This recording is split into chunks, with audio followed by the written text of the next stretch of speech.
আসসালামু আলাইকুম ওয়া রাহমাতুল্লাহি ওয়া বারাকাতুহু। দর্শক, দেশ এবং দেশের বাইরে থেকে আপনারা যেখান থেকেই সমাজের টিভি প্রেস দেখছেন, আপনাদের সবাইকে জানাই প্রীতি, শুভেচ্ছা, ভালোবাসা আর অভিনন্দন। দর্শক, দালালের খপ্পরে পড়ে বিদেশে গিয়ে উন্নতির আশায় 8 থেকে 10 লক্ষ টাকা খতিয়ে এখন রাস্তার ফকির এবং তরকারি বিক্রয় করেই জীবনের জীবিকা তৈরি করা হচ্ছে। তো দর্শক, আপনাদেরকে সম্পূর্ণ ভিডিওটি দেখাবো যে বাস্তবসম্মত সমস্ত কাগজপাতি না দেখে আপনি বিদেশে ভ্রমণ করবেন না, করলে আপনি এরকম বিপদের সম্মুখীন হতে পারেন। তো ঝিকরগাছার এই মানুষটাকে আপনারা দেখলে বুঝতে পারবেন যে সে এখন বর্তমান কতটুকু ক্ষতির মধ্যে আছে। তো চলুন দর্শক, আমি আপনাদেরকে সম্পূর্ণ ভিডিওটি দেখানোর জন্য চেষ্টা করব। আপনারা অবশ্যই লাইক দেবেন, শেয়ার করবেন এবং ভিডিওটি ভালো লাগলে অবশ্যই আপনি আমাদের সাথে থাকবেন। তাহলে চলুন সম্পূর্ণ ভিডিওটি দেখি। আসসালামু আলাইকুম ওয়া রাহমাতুল্লাহ। আসসালামু আলাইকুম ওয়া রাহমাতুল্লাহি ওয়া বারাকাতুহু। ভাই, বাসা কোথায় আপনার? আমার বাসা জিরোগাছা থানা। জিরোগাছা বাসা? জি। তো আমি তো শুনলাম যে আপনি টুরিস্টে ছিলেন। সাইপ্রাসে ছিলেন? তুর্কি সাইপ্রাসে। ওখানে নিয়ে গেছিল কে? আমার বাড়ির কাছে চাষতো কুটুম নিয়ে গেছিল। কত বছর ছিলেন ওখানে? 3 মাস ছিলাম। 3 মাস ছিলেন? জি। আর 3 মাস 6 দিন জেল খাটি। 3 মাস 6 দিন জেল খেটেছেন? জি। ওই দালাল কত টাকা নিয়েছিল আপনার কাছ থেকে? দালাল নেবে 7,15,000 টাকা, আর এমনি 1 লাখ টাকা বেশি খরচ হইল। 1 লাখ টাকার বেশি খরচ, মোট 8 লাখ টাকার মতো নিছে। জি, 8 লাখ টাকার উপরে খরচ। মোট তাহলে আপনার কাছ থেকে 8 লক্ষ টাকা নিছে। জি। কয়দিন ছিলেন ওই দেশে? 3 মাস বাইরে দিলাম, আর 3 মাস 5 দিন জেলে ছিলাম। টাকা নেওয়ার আগে ও বলছিল কি যে আপনাকে সঠিক ভিসা দেবে? জি, বলছিল 1 বছরের ভিসা দিয়ে দেবো, কোনো সমস্যা না, পুলিশে ধরলেও আমি সারাদিন ব্যবস্থা করবো। কত তো কিছু করিল। পুলিশে ধরলেও সে ছড়ানোর ব্যবস্থা করবে এবং লিগাল ভিসা দেবে। জি। টাকা নিয়েছে 8 লক্ষ টাকা। জি। কয়দিন কাজ করেছিলেন বললেন? 3 মাস। তারপর জেলে গেছিলেন? জি। ও আপনার দেখা করেনি? একটা দিন দেখা করিল, আমি 1,000 টাকা পাইলাম, তাও দিয়ে আসিনি আমাকে। তাও দেয়া তিনি না। তো এখন আপনি কি পদক্ষেপ নিচ্ছেন? আসলে কি উনির কাছে আমি প্রস্তাব দিলাম যে আমার কিছু টাকা দাও, তাও দিইনি। তা করতে পারলি দে, পারে হোক আদায় করে দাও। তা আমি কোর্টে এক উকিলকে মামলা করেছি। এই উকিল আশ্বাস দিয়েছে কেস যে পারে হোক তোমার 6.5 লাখ টাকা মতন আদায় করা যাবে। 6.5 লাখ টাকা আদায় করা যাবে? স্টাম্প নিয়েছেন 6.5 লাখ টাকার স্টাম্পে। আচ্ছা, আপনি মামলা করেছেন কত বছর হয়েছে? এই 7-8 দিন হয়েছে। কোন কোর্টে মামলা চলছে? আমাদের যশোরে? জি, আমাদের যশোরে। 7-8 দিন? জি। ওকে 7 বছরও মেটে আপনার কি এরকম মনে হয়? এখন আল্লাহ ভরসা। আমার তো উকিল আশ্বাস দিতে। উকিলরা তো আশ্বাসই দেয়, উকিলরা কি আশ্বাস দিয়ে আপনার কাজ কমপ্লিট করে দেবে এরকম মনে হচ্ছে? এখন আল্লাহর পর ভরসা রাখি, আর দেখা যাক ওর পিছনে দেখি। তারপর না হলে আবার আপনার জানাবো কি দেখি হবে। আচ্ছা, মামলা স্টার্ট করতে কত টাকা নিছে উকিল? উকিল 5 লাখ টাকা স্টার্ট করতে নেবে, এবং কি প্রত্যেক মাসে 1-2 হাজার টাকা করে লাগবে।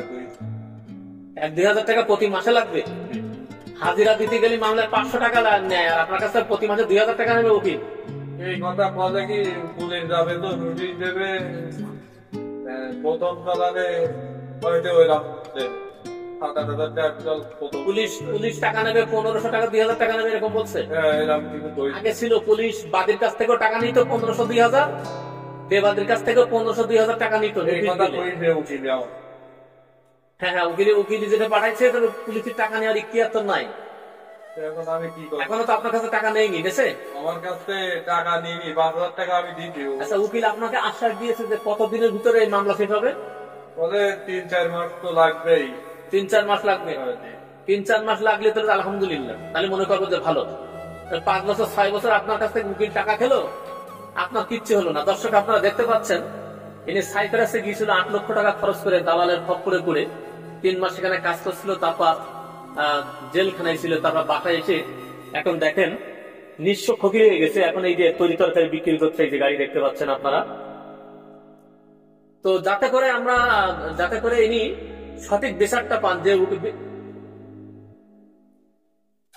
যে আইনজীবী এর কেসটা লড়ছেন, আমি আশা করি যদি ভিডিওটা তিনি দেখেন তাহলে যেন তার এই সঠিক বিচারটা যেন দ্রুত পায় এবং যাতে করে তাড়াতাড়ি সমস্যার সমাধানটা হয়ে যায়। 8 লক্ষ টাকা নিয়েছেন এর কাছ থেকে, দেখেন রাস্তা ফকির করে ফেলেছে এই ব্যক্তি, এখন তরি তরকারি বিক্রি করতেছে। তো সে বলেছিল যে আপনাকে সঠিক ভিসা দেবে এবং কাজও সেখানে করিয়ে দেবে, কোনো সমস্যা হলে সে দেখবে। এখন তার পিতা মাতার সাথে কথা বলেছেন? তার বোনের সাথে কথা কয়েছি আমি, আপন বোন আমার বাড়ির কাছে, আমি তাদের সাথে কথা কয়েছি যে আমার মাঠে কয়েছি, আমি গ্রামের খালি কয়েছি চেয়ারম্যান মেম্বারদের, তার পর থেকে চেয়ারম্যান দেখি যে তাও এসে করতে গিয়ে এখন নেট নেই, নেটের সময় নেট করতে নেই, আমি কিন্তু দেবো না। তারপরে চেয়ারম্যান আমার মাঠে বলাই যে তাও কোনো কিন্তু বইনি, করতে পারলেই টাকা পয়সা আদায় করে নেওয়া, পারলে টাকা পয়সা আদায় করে নাও। ও তো বাসায় আসবে না? বাসায় তো আসবে। তো বাসায় আসবে। এই 8 লক্ষ টাকা কিভাবে দিয়েছিলেন? আমি আমার মামা ডাক্তার, তার অ্যাকাউন্টে ছিল টাকা, তার বোনের কাছে টাকা হ্যান্ডওভার করেছি, করিয়ে টাকাটা আপনি কিভাবে ম্যানেজ করলেন? আমার কষ্টের টাকা, প্রত্যেক বছরে গরু ছাগল থেকে আমি জমা করি আমার মামার অ্যাকাউন্টে রাখে দাম, আর মামা আমার 3 লাখ টাকা মতন ভালো। এখন তো রাস্তা ফকির, এখন আমার কাছে কিচ্ছু নেই, আমি ফকির হয়ে গেছেন রাস্তায়। ওর সাথে আপনি কি কন্ট্যাক্ট করেছেন আর যে আমার এই টাকাগুলো নিজে আমাদের আবার নিয়ে যাওয়ার ব্যবস্থা করেন? একদিন দিল, তা আমি কথা বলছি, তা ও আশ্বাস দিল, যে আশ্বাসের পরে আর টেলিফোনে রিসিভ করে, টেলিফোন রিসিভ করে না। তোকে আর বাড়ি আসবে, বাসায় আসবে না কোনোদিন? বাড়ি তো অবশ্যই বেশি আসবে। যারা বিদেশ যেতে চায় বা বিদেশ যাইতে চায় বা বিদেশে গিয়ে নিজের পায়ে দাঁড়াতে চায়, ভালো আয় রোজগার করতে চায়, তাদেরকে আপনি কি বলবেন? তারা কি বিদেশ যাবে না এই টাকা পয়সাগুলো নিয়ে দেশে কিছু করবে? আমার জানার মতে এখন আমি যদি বুঝি বিদেশে কপাল এবং কি সেই টাকা যদি দেশে খাটাই, যদি গরু ছাগলও বসে, তাতেও আল্লাহ যদি এখন ভালো নাই বাংলাদেশে প্রত্যেক বছরে যদি 2,000 ডিগ্রি গরু বসে, তা মনে করি 1-1.5 লাখ টাকা 2 লাখ টাকা ক্যাশ থাকবে যে কোনো মানুষ। এই সংসার পরিবার বাচ্চা কাচ্চা ফেলেছি বিদেশ যাওয়া কি এখন যারা একেবারে ঋণগ্রস্ত লোক, তাদের জন্য মনে করি খুবই সংকট। তো দর্শক, আপনারা ভিডিওটি দেখছেন, আর বর্তমান আমাদের বাংলাদেশের সরকার পরিবর্তন হয়েছে, যে উপদেষ্টা মন্ডলী, সম্মানিত উপদেষ্টা আমাদের ডক্টর ইউনূস সাহেব আছেন, তারপরে আরো যারা দেশ চালাচ্ছেন, ছাত্ররা আছেন, আপনারা যারা দেশ চালাচ্ছেন, দেখেন এই দালালের খপ্পরে পড়ে 8 লক্ষ টাকা দিয়ে রাস্তার ফকির হয়ে গেছে। যাতে করে এরকম পরিবেশ পরিস্থিতি তৈরি না হয়, সম্পূর্ণ সরকারি মাধ্যমে যেন যাতে মানুষ সহজে বিদেশ যেতে পারে এবং কাগজপাতি সহ নিয়ে কাজ নিয়ে যাতে বিদেশ যেতে পারে এবং সে সঠিক কাজ পেতে পারে, যাতে ক্ষতিগ্রস্ত না হয়, সেদিকে যাতে আমাদের সরকার খেয়াল রাখতে পারে, সেদিকে আপনারা দৃষ্টি দিবেন, যাতে করে মানুষ এরকম ক্ষতিগ্রস্ত না হয়, আর যাতে করে ইনি তার বিচারটা দ্রুত পায়। প্রশাসনের নজরেও যদি ভিডিওটা পড়ে তাহলে আপনারা এর ব্যবস্থা করবেন। তো আজকের মতো বিদায় নিচ্ছে, আপনারা বিদেশ যাওয়ার আগে 10 বার ভাববেন। দেখেন এর পরিবেশ পরিস্থিতি, রাস্তার ফকির হয়ে গেছে, 8 থেকে 9 লক্ষ টাকা খরচ হয়ে গেছে, পরিবারটা ধ্বংস হয়ে গেছে। আপনারা দেখতে পাচ্ছেন এখন বর্তমানে তরকারি বিক্রি করতেছে, এই দেখেন দেখতে পাচ্ছেন 3 বছর জেল খেটে আসছে। তো যাতে করে মাননীয় যারা দেশ চালাচ্ছেন তাদের প্রতি আমি দৃষ্টি আকর্ষণ করে বলছি, যাতে করে এইরকম কোন দালাল এভাবে যাতে কারো ক্ষতি না করে, সেদিকে সেরকম আইন আমাদের সংবিধানে তৈরি হয়। আর বিশেষ করে বিচার ব্যবস্থা, একটা বিচার ব্যবস্থা দেখা যায় মামলা করলে সেই মামলা যায় 5 বছর 10 বছর 7 বছর যায়, উকিলের মারতেছে, উকিল টাকা নিতেই থাকে। প্রশাসন বাদীর কাছ থেকে টাকা নেয়, বেবাদীর কাছ থেকেও টাকা নেয়, 2000 করে টাকা নেয়, 1500 করে টাকা নেয়।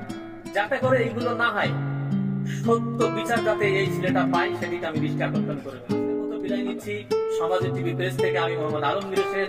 আসসালামু আলাইকুম ওয়া রাহমাতুল্লাহি ওয়া বারাকাতুহু।